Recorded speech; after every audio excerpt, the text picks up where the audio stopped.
বন্ধুরা, এই এঁচড় যারা খায় না গন্ধ আসে, কিন্তু এই এঁচড়টা এমনভাবে আজকে আমি রান্না করব, তারা ছোট থেকে বড় একদম খেতে বাধ্য হবে। কিছু মুগ ডাল দিয়ে তোমাদের রান্না করে দেখাবো। নমস্কার বন্ধুরা, কাকুলি কিচেন হাউসে সবাইকে স্বাগত জানিয়ে প্রতিদিন তোমাদের কাছে নতুন রেসিপি নিয়ে চলে এসেছি। তো আজকে রেসিপি আশা করি তোমাদের ভালো লাগবে। আজকে আমি তোমাদের বানিয়ে দেখাবো এঁচড়। এঁচড় তো অনেক রকমভাবেই করা যায়, আমি একদম অন্যরকমভাবে তোমাদের বানিয়ে দেখাবো। তা তোমরা প্রথম থেকে শেষ পর্যন্ত দেখতে থাকো, আশা করি ভালো লাগবে। আর যে সকল বন্ধুরা আমার চ্যানেল এখন নতুন, তারা চ্যানেলটা সাবস্ক্রাইব করে পাশে থেকো। তাহলে চলো রান্নার কাছে চলে যায়।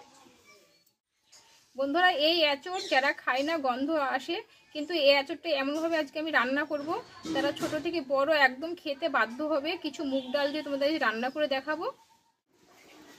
দেখো, উনানে একটা কড়াই বসিয়ে দিয়েছি। কড়াইয়ে কিছুটা আমি সাদা তেল দিয়ে দেব। আর রান্নাটা কিন্তু আমি সাদা তেলেই রান্নাটা করব। আর এখানে আমি একটা ছোট সাইজের আলু কেটে নিয়েছি।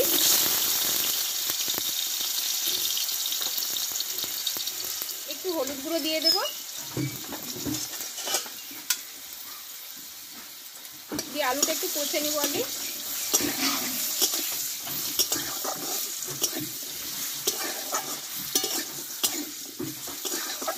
দেখো বন্ধুরা, আলুটা কিন্তু কষা হয়ে গেছে। আর এখানে দেখো, এঁচড়টা কিন্তু আমি আগেই কেটে আমি লবণ জলে কিন্তু ভিজিয়ে রেখেছিলাম। লবণ জলে ভিজিয়ে রাখলে কিন্তু এঁচড়টা কিন্তু কালো হয় না, তাই আমি আগেই ভালোভাবে ধুয়ে আমি একটু ভিজিয়ে রেখেছিলাম। দিয়ে ভালোভাবে কিন্তু জলটা ঝরিয়ে নিয়েছি। এইবার আমি এঁচড়টাকে আগে আমি একটু কষে নেব। দেখো, আলুটা কিন্তু কষা হয়ে গেছে। এবার কেটে ধুয়ে রাখা এঁচড়গুলো দিয়ে দেবো।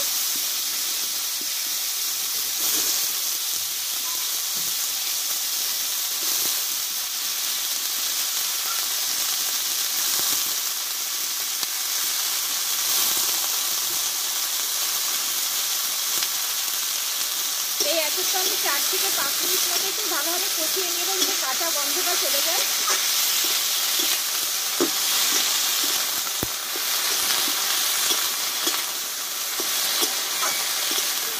এই এঁচড়টা ভাপ না দিয়ে যে এত সুন্দর নরম হয়, সেটাই তোমাদের সঙ্গে একটু রান্না করে দেখাবো।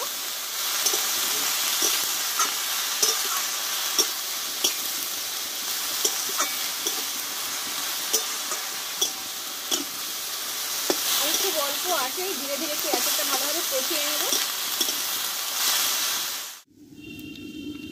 দেখো বন্ধুরা, আমার এঁচড়টা কিন্তু কষা হয়ে গেছে। 4 থেকে 5 মিনিট মতো কষে নিলাম।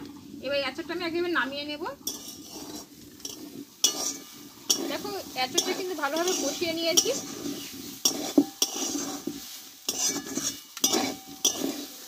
এমনিতে অনেকটাই কিন্তু নরম হয়ে গেছে। এই এঁচড়টা আমি একটু নামিয়ে নেব আগে।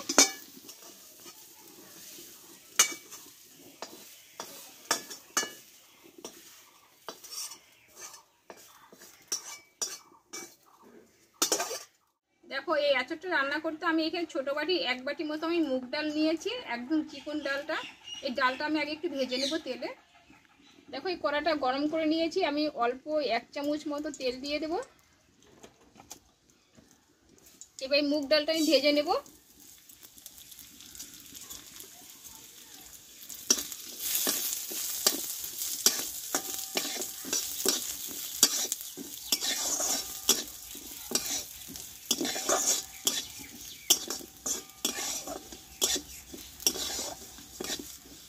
ডালটা একটু আমি একটু লালচে করে ভেজে নেব।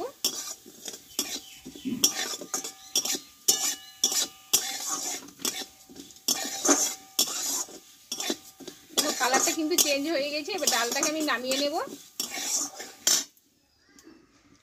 দেখো, এই কড়াইয়ে কিছুটা আমি তেল দিয়ে দেবো আবারও।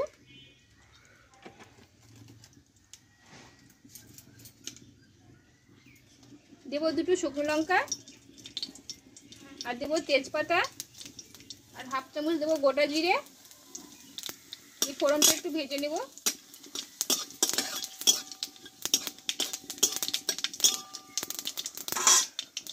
আর এখানে নিয়েছি আদা, কাঁচা লঙ্কার গোটা, জিরে আমি বেটে নিয়েছি। এই বাটনটা দিয়ে দেবো।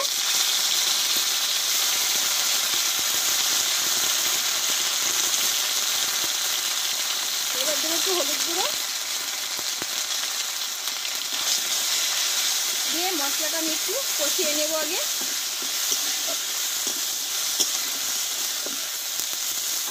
আর নিয়েছি এখানে একটা টমেটো, স্বাদ মতো লবণ। এই মশলাটা ভালোভাবে কষিয়ে নেব।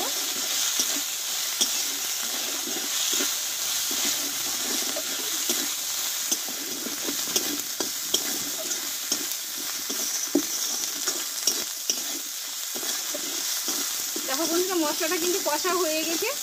এবার কিন্তু কষে রাখা আমি এঁচোড়টাকে ঢেলে দেবো।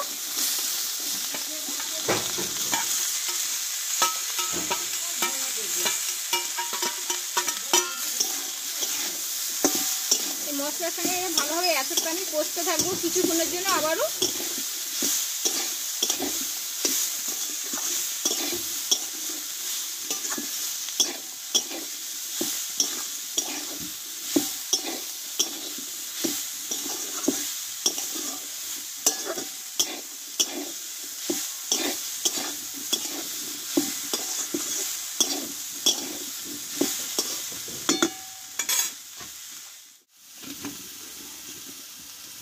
আর এখানে মিষ্টির জন্য আমি 1 চামচ মতো চিনি দিয়ে দেবো।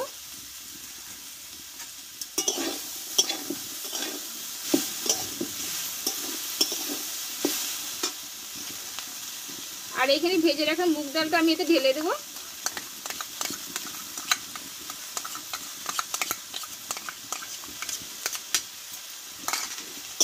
একসঙ্গে কিছুক্ষণ আমি আবারও কষে নেব ভালোভাবে।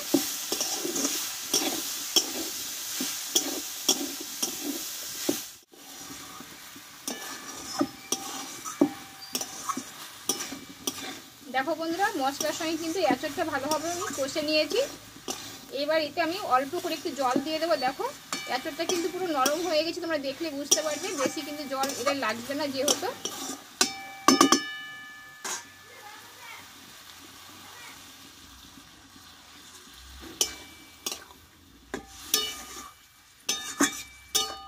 এবার আমি এই জলটা দিয়ে কিছুক্ষণ আমি রান্নাটা করে নেব।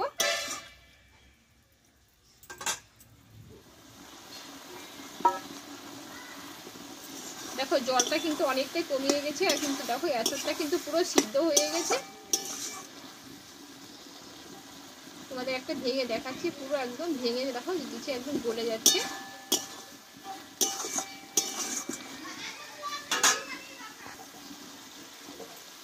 তোমরা এখানে গরম মশলা গুঁড়ো দিতে পারো, তার পরিবর্তে আমি 1/2 চামচ মতো ঘি নিয়েছি।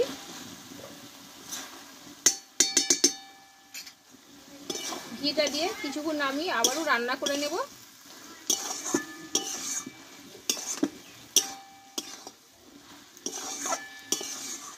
তোমরা নিরামিষ দিনে এই রান্নাটা করে নিতে পারো, ভাত কিংবা রুটির সঙ্গে খাওয়া যাবে।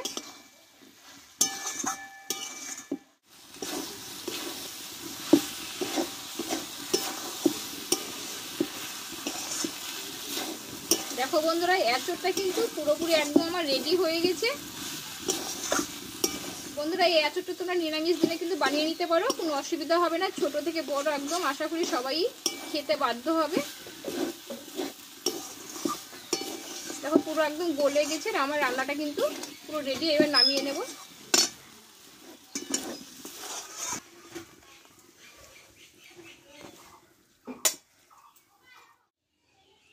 বন্ধুরা তাহলে আমার এঁচোড় রান্নাটাও হয়ে গেল। তোমরা বাড়িতে একবার এভাবে বানিয়ে নিতে পারো। এখন তো অনেকটাই কিন্তু পাওয়া যাচ্ছে বাজারে, এঁচোড় খুব সস্তা।